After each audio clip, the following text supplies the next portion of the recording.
guys, coolcat here and welcome back to a brand new episode of the Lifestyle series. Today's the 5th episode and thus it's going to be a life hack video. Every 5 episodes I'll have a life hack video, or maybe even more than every 5 episodes, as I think it's quite a helpful style of video to fit within the Lifestyle series. This video in particular, I'm going to be talking about 5 suggestions of things you can do with household cans such as soda or drinks cans that might be just lying around your house today. So 5 things that you can do with any of those. So if you enjoy the episode, hope you do.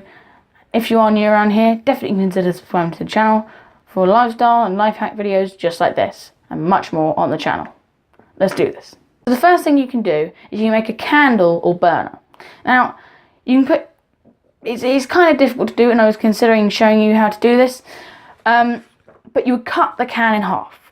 Then you would use the bottom half of the can, and then you would cut another can in half, and you would use the bottom half of that, and you would stick them together, one inside the other, linking them together. Then you would put holes all around the outside, and 4 holes in the centre of each, of the top can and bottom of the can. Then you would pour white spirit or a other kind of lighter fluid, preferably not actual lighter fluid. I've put here alcohol of the purest quality you can get. Then you pour that into the holes, and then you use preferably a lighter or one of the kitchen spark burners, and then you just put it around the outside and it will start burning almost like a cooking stove. So that's the first suggestion of things you can do. Another way of making a candle burner is that you can also cut out the sides of the can so that you spread it out and you cut it open and you put a candle inside, and then it's really good for Halloween or something like that.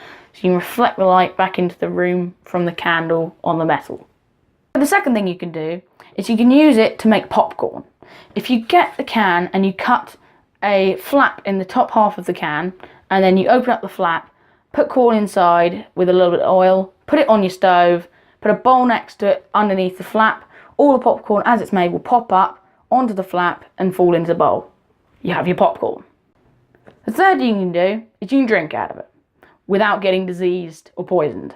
So one thing that's been going around the internet, which I believe is true, and some people say that it's not true, but I know of someone who actually died by drinking out of a can. Now it may sound silly, but actually cans have traces of leptospirosis on them in general. There's an instinct within rats, and they go around in factories or warehouses, wherever their cans are stored, and they go and pee around the top of the can, and then when you drink out of it, you can get leptospirosis, which can kill you, basically.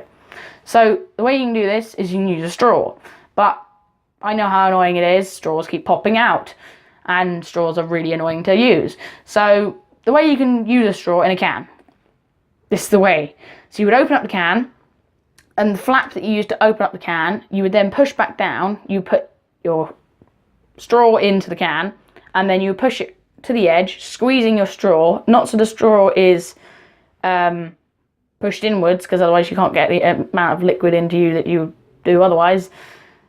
The straw would basically be useless, but if you squeeze it at the edge, it won't keep popping out and be really annoying. You never know, it might just stop you from getting leptospirosis.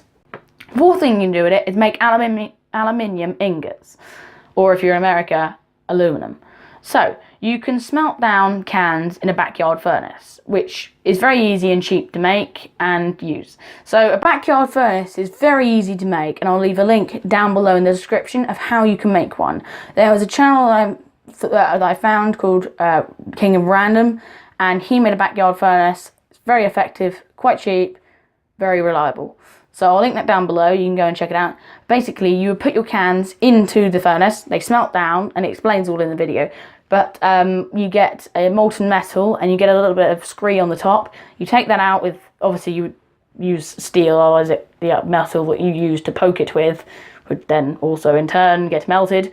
So you would use steel to just take the scree off the top, and then you'll be left with a pure molten metal. You'll pour the molten metal into preferably like muffin cases, not actual like individual ones, but the muffin case trays, and you'll mould your aluminium ingot muffins. Then if you want the purest quality of metal you would re-smelt those muffins until you get pure aluminium ingots. You can also use these aluminium ingots as either ornaments, or you can sell them to make money, either off your friends or to a recycling depot. So a very easy, simple and fun thing to do. The fifth and final thing you can do with cans is you can use them for storage. It seems pretty simple, but you can just cut a hole in the top, put money in, and that can be used as your piggy bank. Or you could decorate it and use it for something else. But also you can use it for storage of like fat. So it's really annoying when you like make a roast or something, you have fat all in the bottom of the tray and it's really annoying. So instead of using a paper cup or something like that to pour it into, or another bottle and then you can't recycle the bottle, you can just use a can, which is really easy to wash out, and it's stainless, so I think it's stainless. Don't know, but very easy. Pour the fat in, won't melt, it won't leak through the can obviously, and yeah, saves you on cups. You can also store anything that you want to keep hidden from your friends, so like a secret note or something like that, or if your house gets raided by bandits, then you have your secret little compartment of cans to store things in. No one's ever going to check your cans. So there you have it, 5 things, suggestions that you can do with cans. Hopefully you guys did enjoy this episode, and if you did, make sure to leave a like down below. Check out all the links in the description down below, especially one of the King of Random Backyard Furnace video, which I said I would link down below. Also, make sure to leave any comments, questions and suggestions in the comment section down below. And make sure to come back next week for the next episode of the Lifestyle series.